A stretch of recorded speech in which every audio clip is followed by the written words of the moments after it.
क्योंकि अन्य संस्कार में आप लोगों ने देखा होगा, बंद आंख करके लोग ध्यान करते हैं।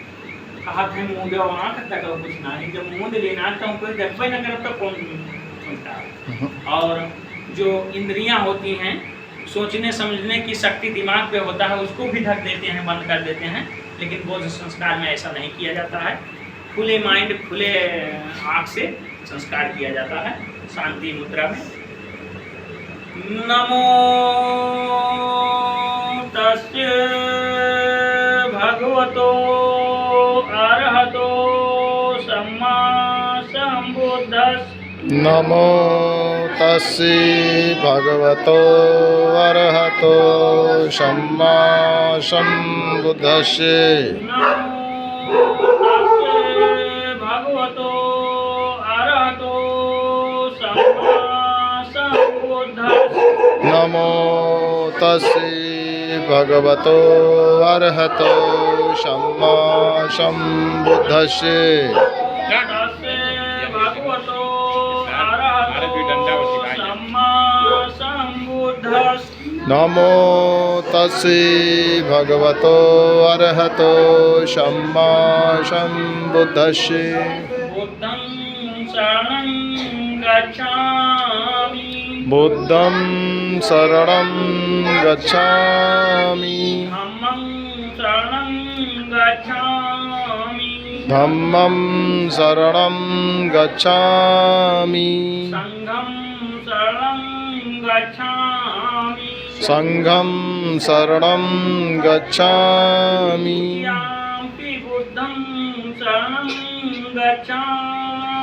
द्वितीयाम्पि बुद्धं शरणं गच्छामि। द्वितीयाम्पि धम्मं शरणं गच्छामि। द्वितीयाम्पि धम्मं शरणं गच्छामि। द्वितीयाम्पि संघं शरणं गच्छामि। द्वितीयाम्पि संघं शरणं गच्छामि। तृतीयाम्पि बुद्धं शरणं गच्छामि। तृतीयाम्पि बुद्धं शरणं गच्छामि। तृतीयाम्पि धम्मं शरणं गच्छामि। तृतीयाम्पि धम्मं शरणं गच्छामि। तृतीयाम्पि संघं शरणं गच्छामि। तृतीयाम्पि संघं शरणं गच्छामि। पाणातिपाता वेरमणि। पाणातिपाता वेरमणि। शिक्षापदं समादयामि। शिक्षापदं समादयामि। अदिन्नादाना वेरमणि। अदिन्नादाना वेरमणि। शिक्षापदं समादयामि। शिक्षापदं समादयामि। कामेषु मिच्छाचारा वेरमणि। कामेषु मिच्छाचारा वेरमणि। शिक्षापदं समादयामि। शिक्षापदं समादयामि। मुसावादा वेरमणि। मुसावादा वेरमणि। शिक्षापदं समादयामि। शिक्षापदं समादयामि। सुरामेरे मज्जपमादट्ठाना वेरमणि। सुरामेरे मज्जपमादट्ठाना वेरमणि।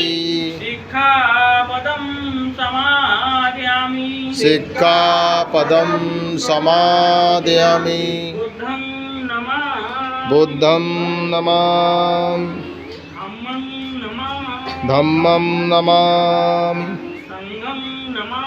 संघं नमामि। साधु साधु साधु साधु। सब लोग अपने स्थान पे बैठ गए। सबका मंगल हो, सबका कल्याण।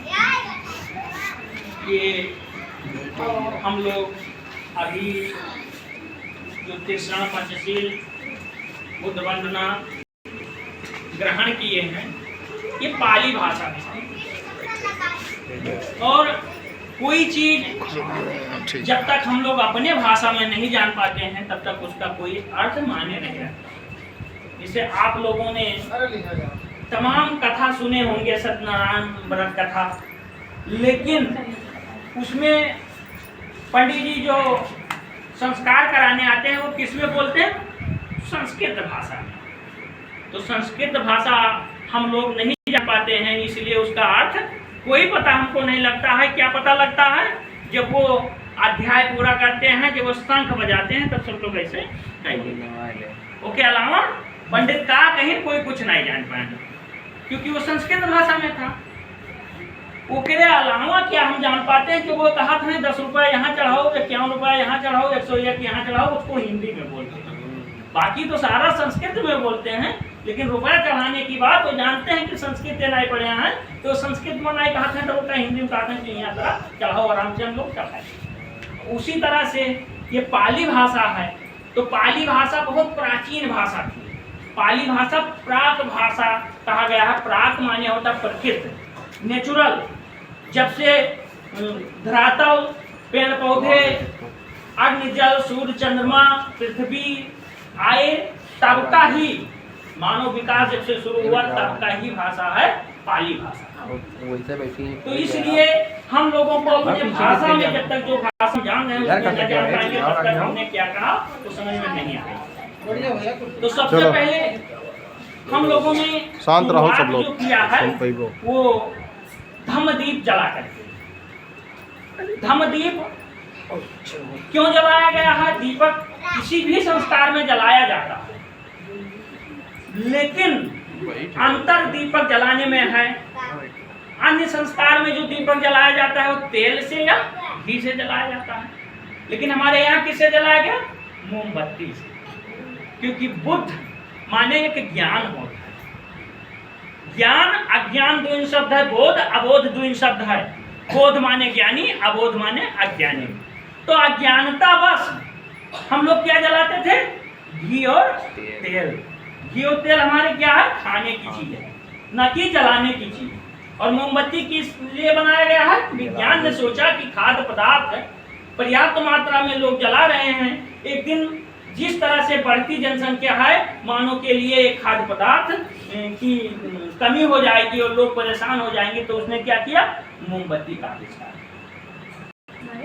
अब मोमबत्ती ना खाई जाती है, न शरीर में लगाया जाता है, न कोई हलवा पूरी पकवान उससे बनता है।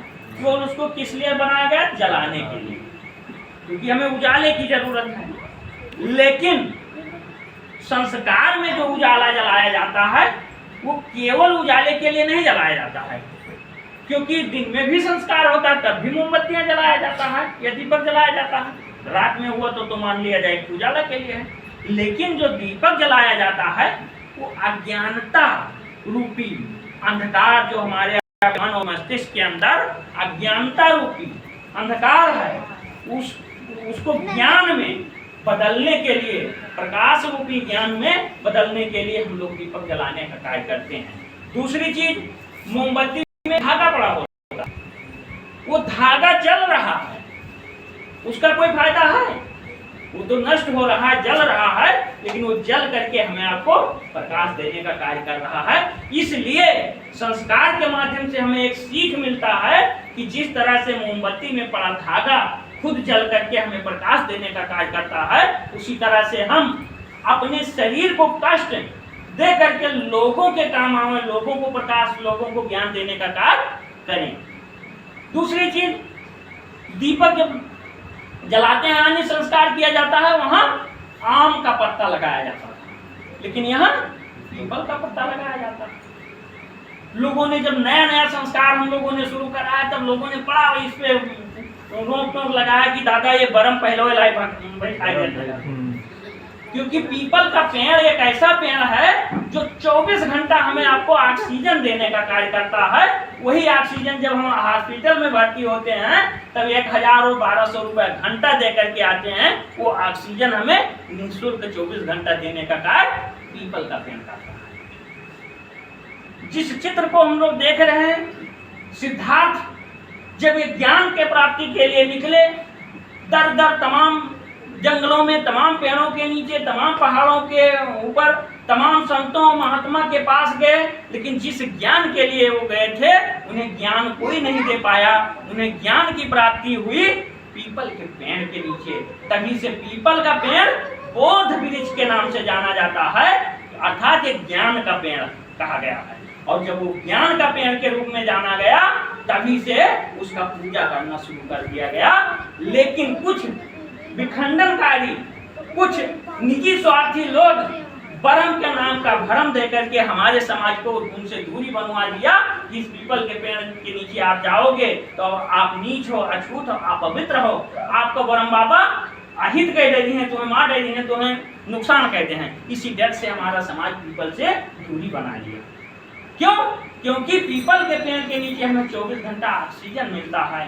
और जो पीपल के, आप लोगों ने देखा होगा जितने भी ऋषि मुनि बैठते हैं वो पेड़ के नीचे ही बैठ करके उन्हें सिद्धि प्राप्त होती है। इसलिए क्योंकि पीपल के पेड़ के नीचे बैठने से वो उन्हें शीतलता मिलता है और 24 घंटा शुद्ध ऑक्सीजन मिलता है, इसलिए उन्हें ज्ञान की प्राप्ति होती है। दूसरी चीज, हम लोगों ने जो कलश रखा गया है उसमें जल है। जल संस्कार में इसलिए प्रयोग किया जाता है, किसी भी धर्म का संस्कार है उसमें जल का प्रयोग किया जाता है, इसलिए क्योंकि जल ही जीवन है। जल के बिना हम आप जिंदा नहीं रह सकते हैं। हम ही आप नहीं, पशु पक्षी, पेड़ पौधे, कोई भी कीड़े मकोड़े पानी के बिना जिंदा नहीं रह सकते हैं। इसलिए हर संस्कार में जल का प्रयोग किया गया है, पूजा किया गया है। दूसरी चीज, जल का एक स्वभाव है, क्योंकि जल खुद गंदा होकर के हमें आपको स्वच्छ करने का कार्य करता है, इसलिए जल पूजनीय है। दूसरी चीज और ये लोग नहीं बताते हैं, 1/3 भाग इस पृथ्वी पे पानी है, 2/3 भाग पानी है, बाकी हिस्सा में रहन सहन, खेती बाड़ी, कल कारखाने, शहर सब कुछ है। इसलिए 2/3 भाग लोटे में पानी रखा जाता है। दूसरी चीज, हम लोगों ने धूप के रूप में जलाया गया है अगरबत्ती। लोगों के अंदर भ्रम उठता होगा कि वहाँ भी देवी देवता का अगरबत्ती जलावा जाता है, उनका मनावा जाता है, उनसे कुछ मांगा जाता रहा है। देवी देवता जो भी चित्र लगाते हैं उनसे कहते हैं हमारे लड़कों पढ़ लिख के पास हो जाए, हमें लड़कों की शादी हो जाए, अच्छी बहू मिले, लड़कों को नौकरी लग जाए, हमें कुल धन दौलत मिल जाए। लेकिन यहाँ किसी के आगे कोई अगरबत्ती जला करके उन्हें धुआं नहीं दिया गया। क्यों नहीं दिया गया है? वो अज्ञानता है। क्योंकि जब हम चित्र लगाते हैं या मूर्ति लगाते हैं, चित्र और मूर्ति के अंदर सांस लेने की क्रिया नहीं होती है, और जो लोग सांस नहीं लेते हैं वो सुगंध और दुर्गंध नहीं जानते। तो इसलिए हम लोग भी चित्र लगाए, उनकी स्मृति है इसलिए लगाए कि हमारे तथागत बुद्ध इस तरह थे, बाबा साहब इस तरह थे, हमारी घर की जो बेटी है, जो इस घर की बहू थी, वो इस तरह की थी, यादगार के रूप में लगाया गया है, ना कि उन्हें अगरबत्ती सुलगाया गया है। अगरबत्ती इसलिए लगाया गया है कि यहाँ हमारा बैठा हुआ जो समूह है, यहाँ किसी भी प्रकार का दुर्गंध ना हो, यहाँ का वातावरण सुगंधमय। दूसरी चीज, हम लोगों ने पुष्प अर्पण किया गया है, श्रद्धांजलि सभा किया जाता है, या आदरांजलि सभा, उनके आदर में, उनके सम्मान में हम श्रद्धा सुमन अर्पित करते हैं।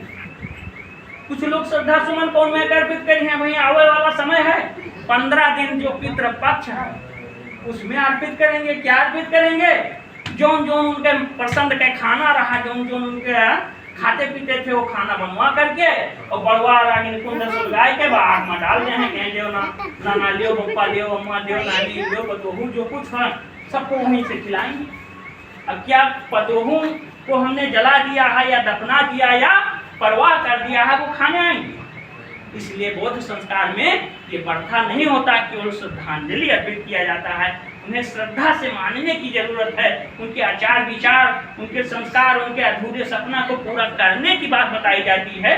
दूसरी चीज, पुष्प संस्कार में इसलिए प्रयोग किया जाता है, जन्म से लेकर के मृत्यु तक हर काम में फूल हमारे आपके काम आता है, और वो क्या करता है? हमें आपको सुगंध देने का कार्य करता है। जबकि फूल का कोई फायदा नहीं, फूल तो खुद तोड़ा गया है, निश्चित है वो तोड़ा गया है, कल वो मुरझा करके वो सूख जाएगा, नष्ट हो जाएगा, लेकिन हमें आपको खुशबू देने के लिए, हमें आपको सुंदर बनाने के लिए गले में पड़ता है, तो वो एक सुंदरता हमें आपको देता है, और जहाँ रहता है वहाँ खुशबू देता है। इसलिए फूल से हमें एक शिक्षा मिलता है कि जिस तरह से फूल खुद अपना नष्ट होकर के दूसरों के गले का माला बनता है, दूसरों के गले का हार बनता है, और दूसरों को श्रद्धा सुमन अर्पित करने का कार्य करता है, और दूसरों को सुगंध देने का कार्य करता है, उसी तरह से हमें आपको भी हमारा आचार विचार संस्कार ऐसा हो कि समाज, पास पड़ोस, नात रिश्तेदार सभी के कार्य, सभी के काम आवे, जो हम काम करें किसी को कष्ट न पहुंचाया जाए, ये हमारा आपका नैतिक जिम्मेदारी। उसके बाद हम लोगों ने बुद्ध वंदना के शरण पंचशील किया। सबसे पहले कहा गया है नमो तस् भगवतो अरहतो सम्मा सम्बुद्धस्स। नमो माने होता नमस्ते, तस् माने उनको, किसको, चित्त जो लगा है इनको नहीं। नमो तस् भगवतो, भग माने होता है भंग कर देना, भग रागो भग दोषो भग मोह, जिन्होंने काम क्रोध मोह माया ईर्ष्या द्वेष रूपी दुश्मन को, नमो तस् भगवतो अरहतो, आर्य माने होता है शत्रु, शत्रु माने दुश्मन, काम क्रोध मोह माया ईर्ष्या लोभ द्वेष जैसे जो दुश्मन हमारे आपके अंदर 24 घंटा विद्यमान होते हैं, ऐसे दुश्मन को जो चित्त देखते हैं, इनका नाम सिद्धार्थ था। अब ये बुद्ध कहलाए, सर्वत्र ज्ञान प्राप्त करके उन्हें बुद्ध की उपाधि दी गई, तब से उन्हें बुद्ध कहा गया। गौतम बुद्ध, गौतमी इनकी माता थी, गौतम बुद्ध के थे, शाक्य वंश के थे, इसलिए उन्हें गौतम बुद्ध कहा गया। इन्होंने नमो तस् भगवतो अरहतो, आर्य माने शत्रु, हतो माने मारना, इन्होंने काम क्रोध मोह माया ईर्ष्या द्वेष रूपी दुश्मन का अंत कर दिया हो, मार दिया हो। जैसे आपने देखा होगा कि लोहे को खत्म करने के लिए कोई बाहरी दुश्मन नहीं होता है, लोहा के अंदर ही जंग रूपी दुश्मन लगा होता है, लाकर के एक दिन लोहा को नष्ट कर देता है। उसी तरह से व्यक्ति के पतन का कारण कोई बाहरी दुश्मन नहीं बन सकता है, उसके अंदर, उसके मस्तिष्क के अंदर काम क्रोध मोह माया ईर्ष्या द्वेष रूपी दुश्मन उसका पतन कर देते हैं। तो इसलिए बुद्ध ने इन दुश्मनों को मार करके समय के संबुद्ध कहलाए, संसार के सबसे बड़े ज्ञानी कहलाए। ऐसे बुद्ध को मैं नमस्कार करता हूँ। इसको 3 बार। तिरवाचा शब्द जो है ये बौद्धों की ही परंपरा है। लोग पहले कसम खिलाने में, किसी चीज को सत्य सत्य मनवाने के लिए कसम ही खिलाते थे। भूत पर्यत छुड़वाने ज्यादातर इसका प्रयोग किया जाता था। जल लेकर के कसम खिलाना, तिरवाचा दिलाना, अर्थात ये बौद्धों की प्रथा है। किसी चीज को 3 बार कह दिया जाए तो उसे सत्य मान लिया जाता था। उसके बाद हम लोगों ने कहा है बुद्धम शरणं गच्छामि, धम्मं शरणं गच्छामि, संघं शरणं गच्छामि। बुद्ध माने होता है ज्ञान।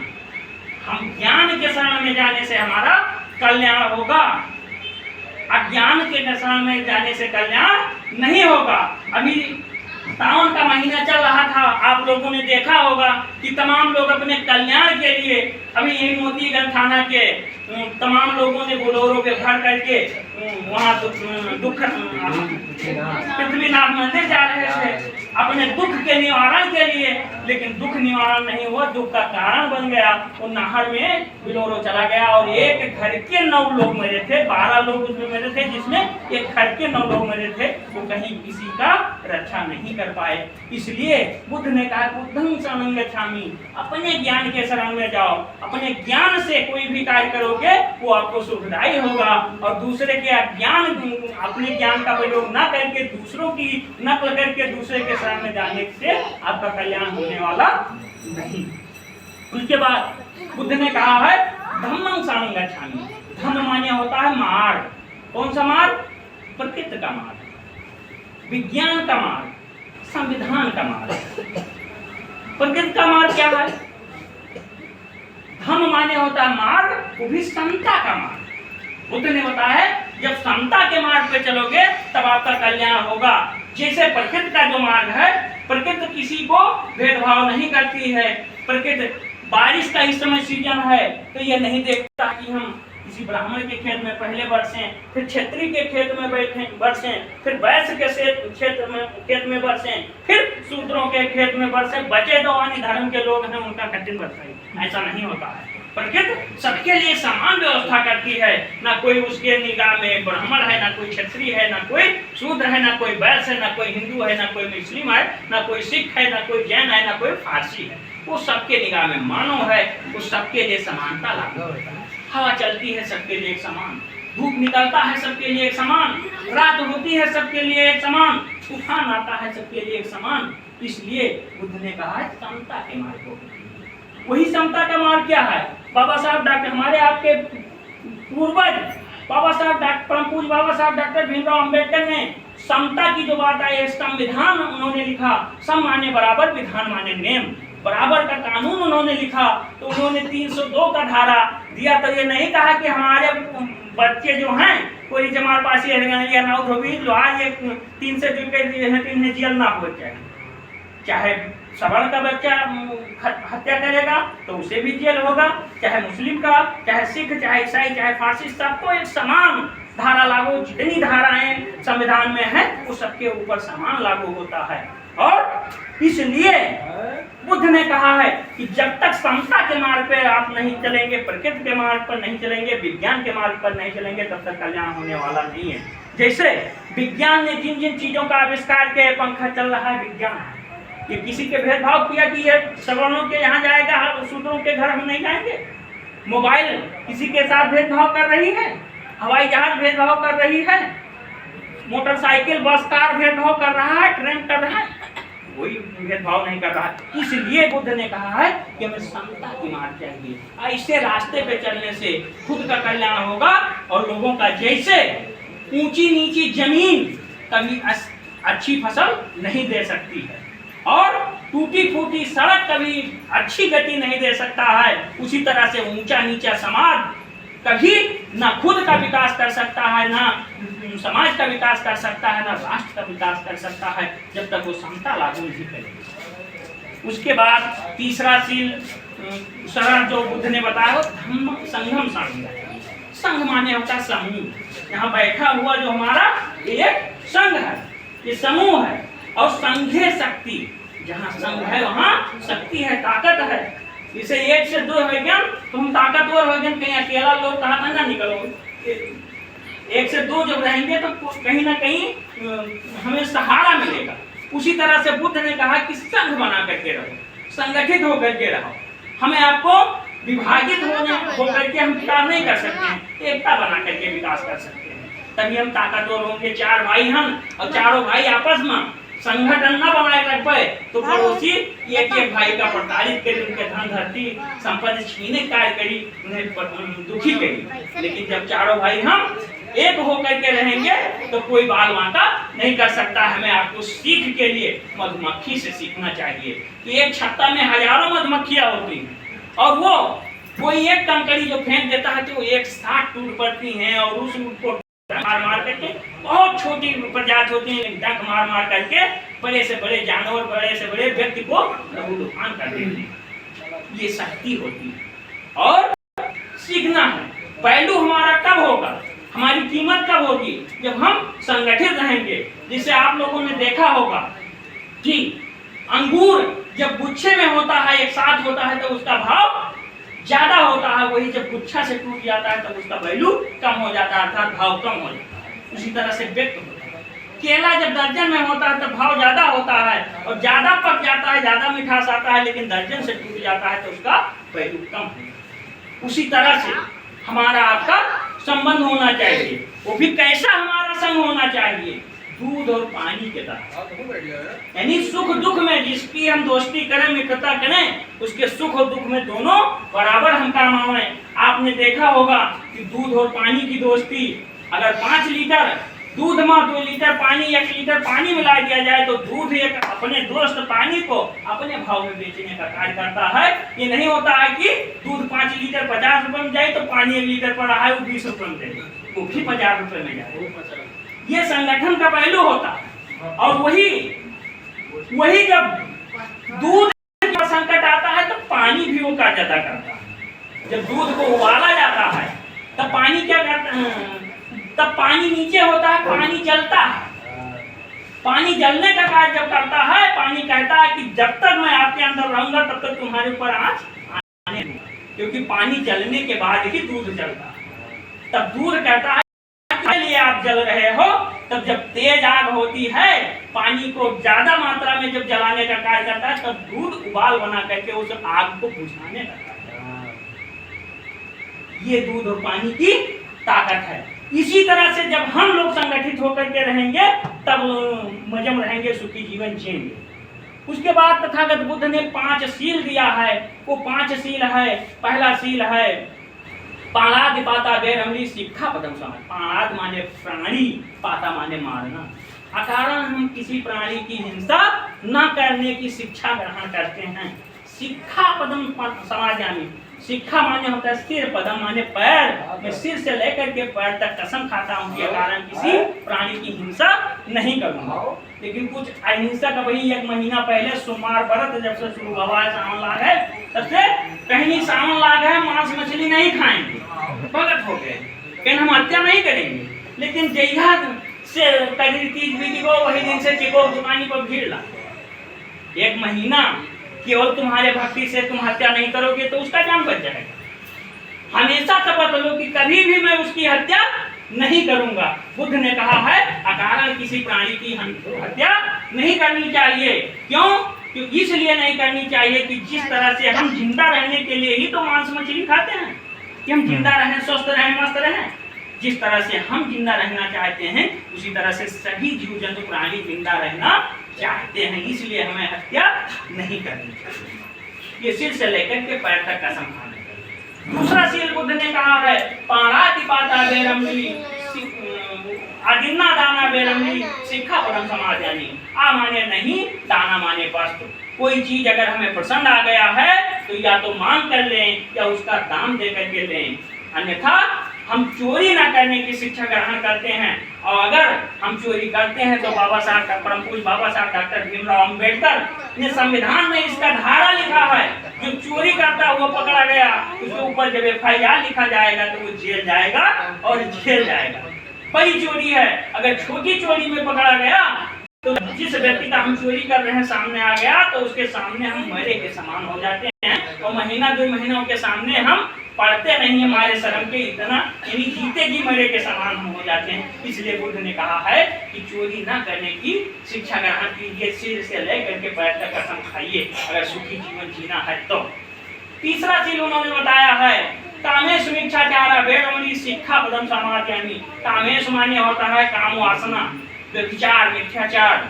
लोग अपनी बहू बेटी को बहू बेटी समझते हैं, दूसरे बहू बेटी को खिलौना समझते हैं। आज आए दिन पेपरों में, सोशल मीडिया पे, फेसबुक पे, यूट्यूब पे आता है कहीं 13 साल की बच्ची को बलात्कार करके खेत में बहाया, कहीं 9 साल की बच्ची। अभी ये घटना हाल ही की कटरा की है कि सट चाचा ने अपने 9 साल की भतीजी को आम बीनने गई थी, बाद में बलात्कार करके और जान से मार दिया और पत्थर के नीचे ढाक दिया। और क्या हुआ? जब लोगों ने पता लगाना शुरू किया, जब पता नहीं लगा तब वही उसका चाचा कहता है कि मैं हनुमान का भक्त हूँ, अब मैं पूजा करता हूँ, हनुमान चालीसा पढ़ करके उसका पता लगाएंगे। जाकर के वो हनुमान चालीसा पढ़ता है। हनुमान चालीसा पढ़ने के बाद फिर वो जाकर के कहता है अब मुझे पता लग गया। बाद में वो पत्थर के नीचे ढकी हुई, जबकि उन्होंने ही ढका था। और वो जाकर के बताता है, खुद SP जाकर के उसे गिरफ्तार करते हैं। ये क्या है? कि बुद्ध की सील न ग्रहण करने की वजह से है। जिस दिन बुद्ध की सीलों को का पालन करेंगे उस दिन दुख मुक्त हो जाएंगे। क्योंकि बुद्ध ने यही कहा है कि एक नियम, प्रकृति का एक नियम है, हमें जीवन चलाना है, हमें अपना वंशावली चलाना है, तो उसके लिए एक शादी रूपी एक बंधन बांध दिया कि जब लड़की लड़का वयस्क हो जाए, शादी योग हो जाए, तो उन्हें शादी करके के उन्हें एक बंधन सूत्र में बांध दिया जाता है। क्यों? क्योंकि अगली पीढ़ी लाने के लिए, संसद चलाने के लिए। उसके बाद बुद्ध ने कहा है कि अपनी पत्नी छोड़ करके पराई पत्नी ना भ्रमण करने की शिक्षा ग्रहण करना चाहिए। पुरुष के लिए कहा, उसके लिए कहा है कि अपनी पत्नी छोड़ करके बाकी जितनी महिलाएं अपने से उम्र में बड़ी हैं तो अपनी माँ के समान देखना चाहिए। अपने से उम्र में बराबर हैं तो अपनी बहन के समान देखना चाहिए। अपने से उम्र में छोटी है तो अपनी बेटी के समान